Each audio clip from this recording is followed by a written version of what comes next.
চুরির লাক্ষাধিক টাকার সোনা ও রূপোর গহনা উদ্ধার করে ফেরত দিল বারাসাত মহিলা থানার ভারপ্রাপ্ত আধিকারিক। পুলিশ সূত্রে জানা গেছে, বারাসাত থানার চৌধুরীপাড়া এলাকার বাসিন্দা কৃষ্ণা সরকারের বাড়িতে রাখা ছিল গহনাগুলি। তাদেরই এক নিকট আত্মীয় সেগুলি চুরি করে।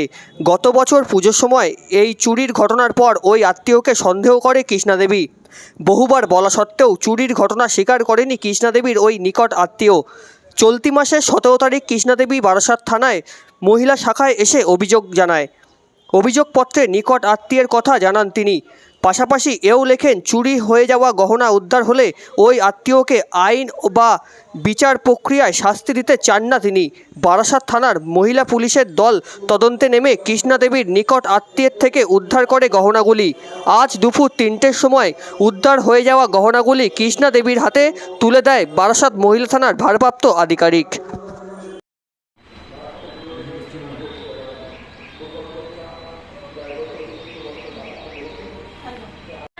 এই চুরির জন্য পুজোর সময় দায়িত্বটা দিয়েছিলাম। এইবারে পুজোতে এসে আমি করতে করে চলে গেল। পুজোর সময় আমাকে শেষ দেখালো আমার দিদির মেয়ে, অর্থাৎ গড়িয়ায়। এবার আসে, এবার ও তারপর থেকে আর কোনো আসে না। এবার ডিসেম্বরে 20 তারিখে আসলো।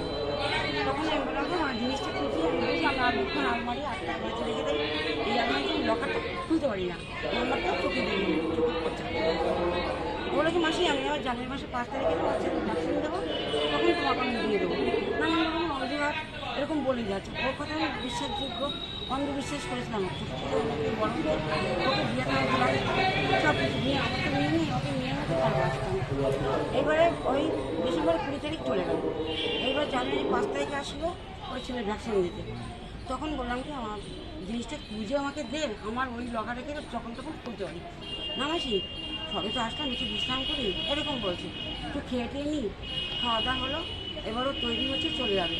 আজকে কি এতে দিবি না বাড়িতে? মাসি তুমি আমাকে অবিশ্বাসী করছো? হ্যাঁ, আজ না, তোকে আমি অবিশ্বাসী করছি না, আমার দায়িত্ব আমি রেখে দিই। বলে কি আমি তারপর কি হয়েছিল কি, মানে এই গয়নাগুলো যে আপনাকে ঘোরানো হচ্ছিল, দেখানো হচ্ছিল না, তো তখন কি মনে হয়? হ্যাঁ, তখন আমার মনে হচ্ছে ওর নিশ্চয়ই কোনো একটা কারসাজি করেছে, এর মধ্যে কোনো একটা কারসাজি করেছে, কারোর পাল্লায় পড়ে। ওর মার যুক্তিতে এই জিনিসটা করেছে। ওর যুক্তি মানে আপনারই বোনের যুক্তিতে? আমার দিদি, আপনার দিদি আমার আগে ওর যুক্তিটা করেছে, ওর ভিতরে এটা ছিল না। হ্যাঁ, মেয়েটাকে ধীরে ধীরে খারাপ করে দিচ্ছে। তারপর যেদিকে কি ওর জানুয়ারি মাসে 5 তারিখ চলে গেল, আর কোনো খবর নেই। তারপর কি ফোনে টোনে যোগাযোগ নেই, ফোন করলে ফোন করে না। দেখতে দেখতে 6-7 মাস হয়ে গেল। মানে আপনি প্রথম থেকেই জানতেন যে এই গয়নাগুলো ওদের কাছে রয়েছে? না, ওদের কাছে এটাই আমি ভাবছিলেন? হ্যাঁ, এটাই ভাবছি। এটা আমার সন্দেহ আছে, ফোনে যোগাযোগ করছে না, ওরাও আসছে না। যেই মানুষ 2 বা 3 বার মাসের মধ্যে আসতো, ততলে আসে না। তো এইবার 12 তারিখে খোঁজ পড়েছে। আমি তখন আমার ছেলে অফিসে কাজে ব্যস্ত থাকে, তখন আমি বাবু কি লকারটা খুলতো দেখি আমার জিনিসটা ঠিকঠাক আছে তো। ও 26 নম্বর লকারটা খুললো, দেখে কোনো জিনিস নেই। তখন আমার মাটি সরে গেল, আমি আর নেই। তখন আমি কী করলাম, সঙ্গে সঙ্গে এখানে চলে আসলাম। হ্যাঁ, এখানে চলে আসলাম। আমি আইনের সাহায্য নিলাম। নেওয়ার পরে ও তো থানায় ডায়েরি করলো। হ্যাঁ, তারপরে করার পরে তারপরে বড় পুলিশ কবে উদ্ধার করলো এই সোনার গয়না? পুলিশ উদ্ধার করলো একটা 17 তারিখে। আজকে আপনার হাতে তুলে কাছে গেলাম, বড়বাবু এইখানে দিদির কাছে পাঠিয়ে দেবো, যেটা লেডিস কি আছে এরাই যা করার। আপনি যা যা আপনার জিনিস মানে আর কি মিসিং ছিল সব পেয়েছেন? হ্যাঁ, আমি সব বুঝে পেয়েছি সব? হ্যাঁ। আপনার নাম?